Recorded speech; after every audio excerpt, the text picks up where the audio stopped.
For years now, conservatives across the country have been told the same story over and over again. Just give Republicans one more election.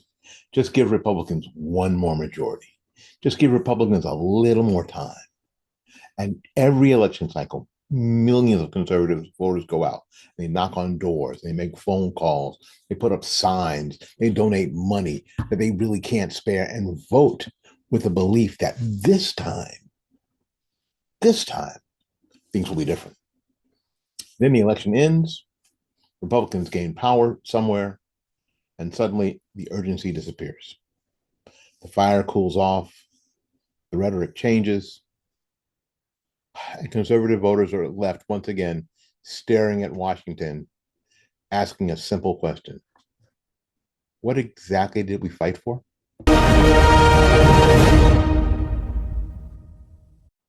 This is why the failure of the SAVE Act hit so many conservatives in such a personal way. It wasn't just another bill, it wasn't just another Senate procedure fight. It was not just another political argument on cable TV. For many conservatives, this was supposed to be one of the easiest fights imaginable. The issue itself is simple enough for anybody to understand. Should American elections be decided by American citizens? Most Americans would say yes before the question even gets fully asked. You need identification to cash a check, get on an airplane, buy certain medications.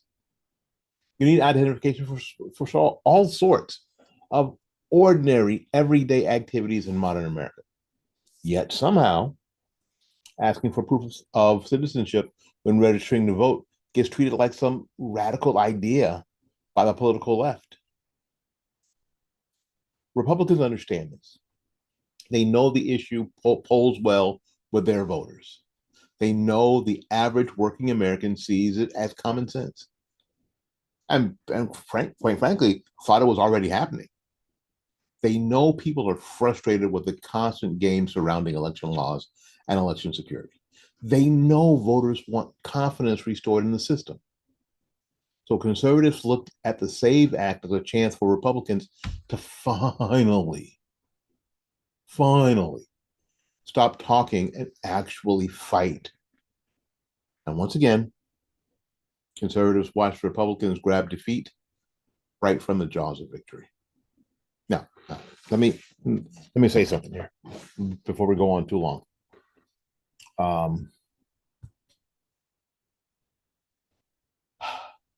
Because people are going to go, wait. Not every Republican voted against the bill. And really, that's not the point I'm making here or trying to make here. The point is larger than one vote. The point is about a mentality. The point is about posture. The point I'm making is about a Republican Party that too often behaves like it's afraid of confrontation, even when it holds the stronger argument. And I was under the impression the argument was the thing. Can you win the argument? And that's what frustrates conservatives the most. Democrats fight like they believe politics matters. Republicans often act like politics is just some uncomfortable thing they have to manage carefully so nobody gets upset at them at Georgetown cocktail parties. And frankly, conservatives are tired of hearing Republicans campaign like Donald Trump and then govern like accountants. They're tired of hearing bold promises during election season only to hear about Senate rules and procedure norms and institutional traditions and the second Republicans are expected to deliver. Okay. At some point, conservative voters begin to feel like they are not electing fighters at all. They're electing caretakers, managers, temporary seat warmers who are more interested in preserving their own comfort than changing the direction of the country. Now, this is not just about one bill. The SAVE Act simply became another example in a very long pattern. Now, conservatives remember Republicans promising to repeal Obamacare. You remember, conservatives remember they would take oaths before they got elected, and they would go to Washington, and they remember. Conservatives remember being told that if they just delivered Congress and the White House repeal would happen. You remember, Republicans got the votes they asked for from the voters. The Tea Party people came out in droves. As a matter of fact, for a while there was in the House there was a Tea Party coalition. But then when the moment came, they folded under the pressure. Conservatives remember leaders talking tough about immigration for decades, while the border situation continued getting worse and worse every year. Conservatives remember promises about balancing budgets, shrinking government, protecting free speech, and ending weaponized government agencies and securing election integrity. Yet somehow, when Republicans actually gain power, they suddenly begin talking about what can't be done instead of what must be done. Now, that's the deeper frustration here. Conservative voters are not demanding perfection. Most understand that politics is messy and nasty. Most understand compromise happens. Most people understand that constitutional limitations and procedural realities. But what they don't understand is why Republicans seem to enter every fight already preparing their surrender speech. And that's what has people pissed off. Look how Democrats operate when they believe in something. Agree with them or not, they fight. They fight like hell. They pressure, they organize, they threaten primaries, they dominate media narratives, they work the bureaucracy. They use the course, they use the culture, they use universities, they use nonprofits, they use activist groups, they use every lever of power available to them. They understand that politics is not just about voting one time and going home. Politics is constant pressure. Republicans, meanwhile, too often act shocked that pressure exists at all. Now, I remember. Now, I don't want to upset folks, but I remember this. I remember during the Obamacare fights and the beginning of the Tea Party movement, where there were all these Tea Party rallies. I remember listening to the Dennis Prager show. Now, I love Dennis Prager, and they were being asked, should conservatives get out in the street and protest? And basically, he wasn't all that down with it because he was like, "Well, we don't do that." Now, I'd already spoken at a couple of Tea Party rallies, and I'm yelling at the radio. Well, why the hell not? Why are we not out in the streets? Why are we not out gathering, letting people know, letting each other know that we're not alone in this fight? And that's part of the pressure that Republicans have not exerted. The SAFE Act should have been a defining moment for the Republicans. Instead, it became another reminder that too many Republicans still fear being called aggressive more than they fear disappointing conservative voters. And I believe conservative voters are reaching to the point where disappointment is turning into open distrust. People are beginning to wonder whether some Republicans actually prefer being the minority party.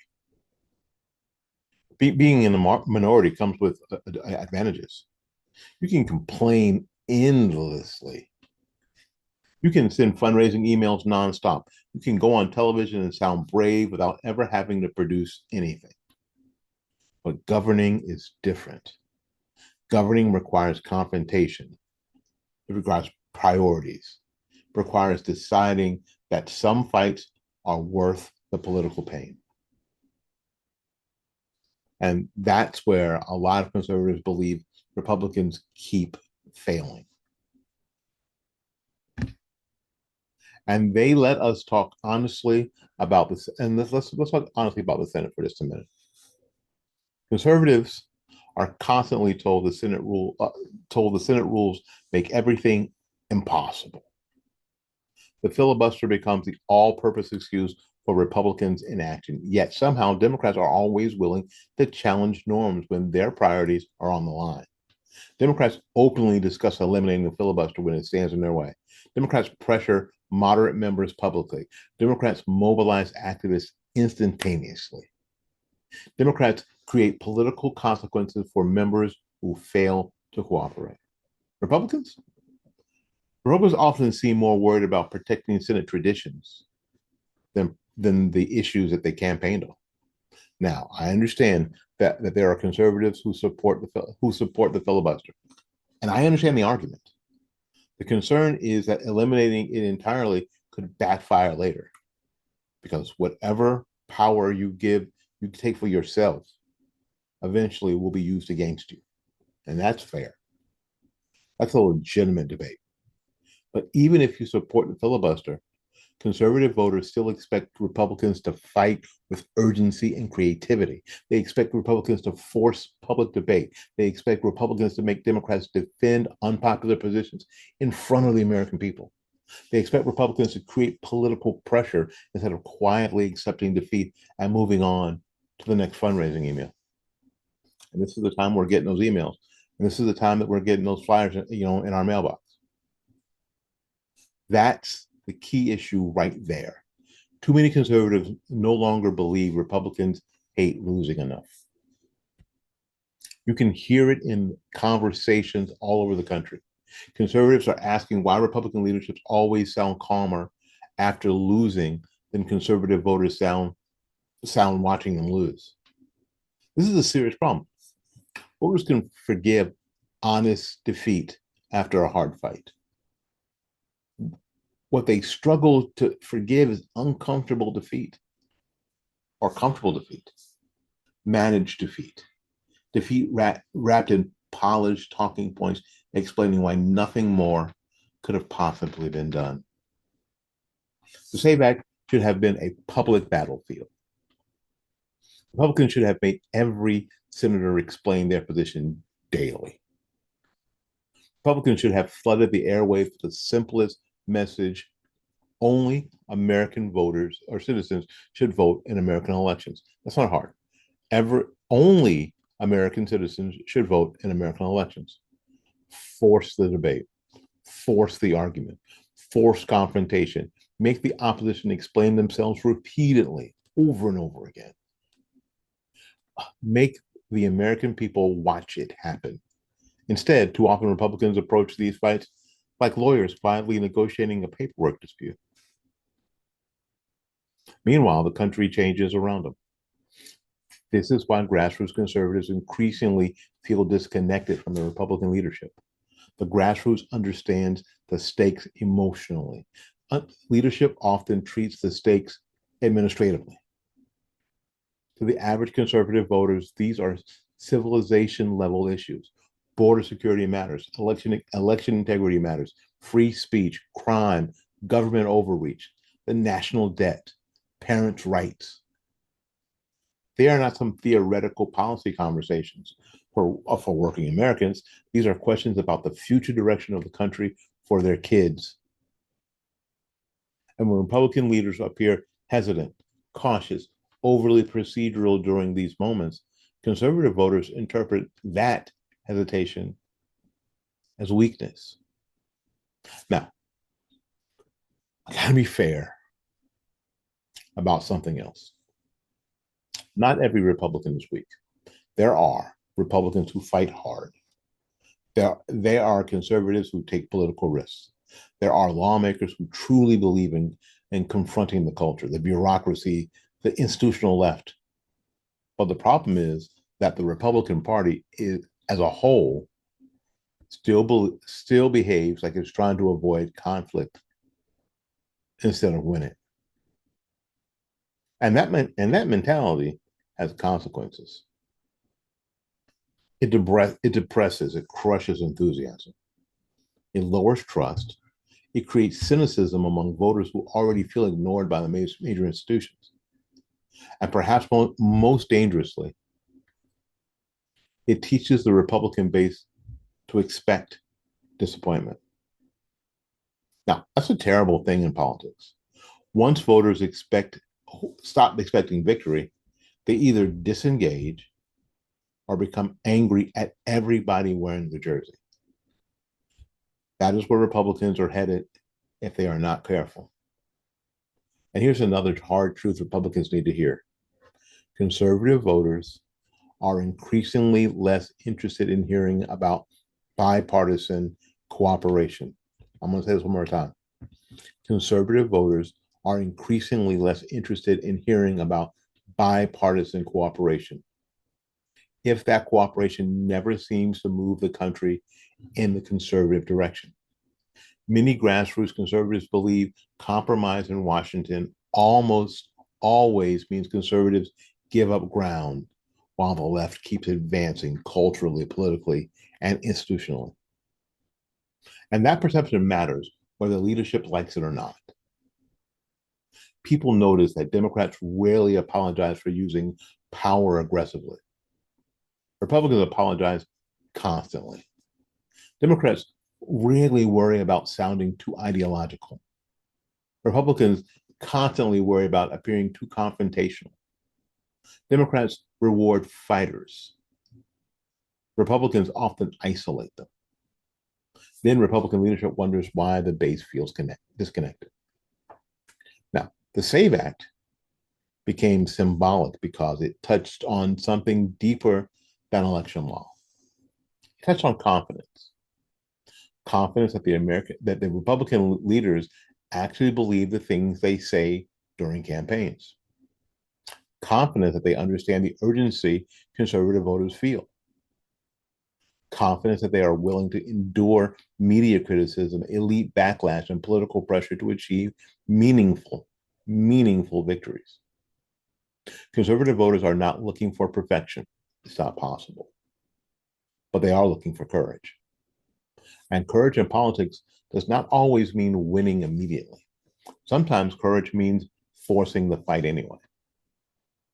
Sometimes courage means making the other side uncomfortable.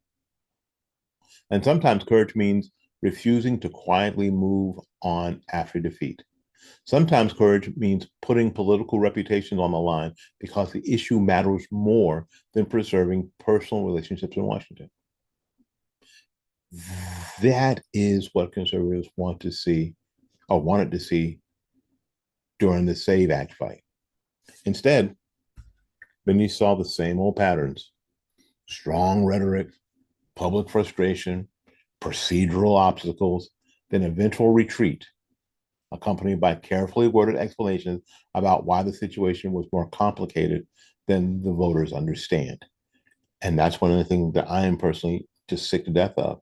When somebody keeps telling me this is a lot more complicated than you realize.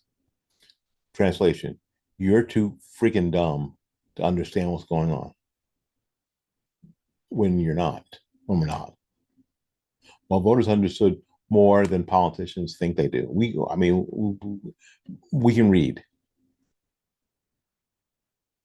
Voters understand effort. Voters understand urgency. Voters understand conviction. And voters absolutely understand when someone is trying harder to avoid blame than to achieve victory. That's why phrases like snatching defeat from the jaws of victory resonate so strongly with conservatives right now, because many conservatives feel like Republicans repeatedly enter winnable fights only to lose them through hesitation, division, caution, lack of willpower, and cowardice. And this problem extends beyond Washington. We see it at the state level. We see it locally. We see Republican candidates emerge only when districts become politically safer, and we've seen a lot of that recently. We see conservatives abandoned when races are considered difficult. We see donors reluctant to invest in fighters unless polling already guarantees success. Too often, the Republican establishment wants guaranteed victories instead of meaningful battles. But movements are built by people willing to fight the uphill battles first. If Republicans want conservative voters to stay energized, they need to understand something very, very important. Listen carefully. Anger alone cannot sustain a political movement forever. Eventually, people need proof that their support produces results. Eventually, People need victories. Eventually, people need evidence that the people they elected are willing to use power aggressively, or at least as aggressively as the opposition uses it. And that does not mean abandoning principles. It doesn't. It means believing your principles are worth defending forcefully. There was a time where Republicans understood how to communicate moral clarity. Ronald Reagan understood it. Whether you agreed with him or not, Reagan projected conviction. He made conservatives feel like they were part of a movement confident in itself and unapologetic about defending American ideals. Too many people, too many Republicans sound defensive before the debate even begins. And that has got to change because the modern political battlefield does not reward hesitation. The left certainly does not hesitate. Universities, Hollywood, activist groups, bureaucracies do not hesitate. The media doesn't hesitate. Big tech. Yet conservatives are constantly told they need to slow that down, calm down, compromise more, avoid conflict. At some point, conservative voters begin asking, why are they the only people in politics expected to surrender emotionally before the battle even starts? The SAVE Act fight exposed all of this frustration at once. It became bigger than the legislation itself. It became a symbol of accumulated disappointment, a symbol of conservative voters feeling like they were always being asked to vote harder while Republican leaderships fight softer. That is not sustainable. If Republicans truly want to rebuild trust with conservatives, they need to stop treating conservative energy like an endless rechargeable battery. The grassroots base is freaking exhausted. And people are tired of hearing promises followed by explanations. They're tired of campaign season warriors turning into Senate process scholars after Election Day. They want fighters, not reckless people, not dishonest people, but fighters. You know, it's, if I were in a situation where I needed an attorney in court, I don't want somebody who's really good at all the procedural stuff. I want somebody who's going to defend me and defend me hard every day. People are willing to take political hits. The people are willing to endure bad headlines. Or, you know, people are willing to make the opposition uncomfortable. People who are willing to keep the pressure and issue, pressing an issue even after the first setback. People willing to act like the future of the country actually hangs in the balance. Because many Americans believe it does. And that's the lesson Republicans better learn from the SAVE Act situation. Conservatives are no longer simply evaluating Republican politicians based on speeches and slogans. They're evaluating them based on toughness, persistence, urgency, willingness to confront power directly. And because of this, this is why you see so many people that supported Marjorie Taylor Greene. Because for all her faults, and she's got a lot of them, a lot of them, she seemed to be someone who would fight back. People wonder why are conservatives, or why do a lot of conservative Republicans support Donald Trump? Because he seems like somebody who will fight back. Will get attacked again and again, and he does, and will fight back at every turn, at every level. This is why. If you want to know how does this dude, how does he get garner all the support from just rank and file folks? Because he seems like a dude who will fight back, who doesn't let it go, who's not interested in what it looks like. He doesn't care about the Georgetown cocktail parties. That's why. The SAVE Act may have stalled in the Senate, but the deeper issue is not going away. Conservative voters are still watching, still measuring, still asking whether Republican leadership truly understands the seriousness of the political moment that we are living through. And we need not let them just end it at the SAVE Act. It isn't like we can never broach that again. We can't bring it up again. Keep the pressure on. Bring something else up. Let's go. Okay, so they managed to get out of that. What's the next thing? Let's go. And the Republicans continue to look more comfortable with losing honorably than to fight relentlessly. They should not be surprised when conservative voters begin looking elsewhere for leadership that actually matches their sense of urgency. Because right now, millions of conservatives across the country feel like they were doing all the fighting, while too many Republicans were doing all the explaining. Until we see you again, go out there and learn something, love somebody, and for goodness sakes, y'all take care of yourself. We'll see you when we see you. Bye-bye now.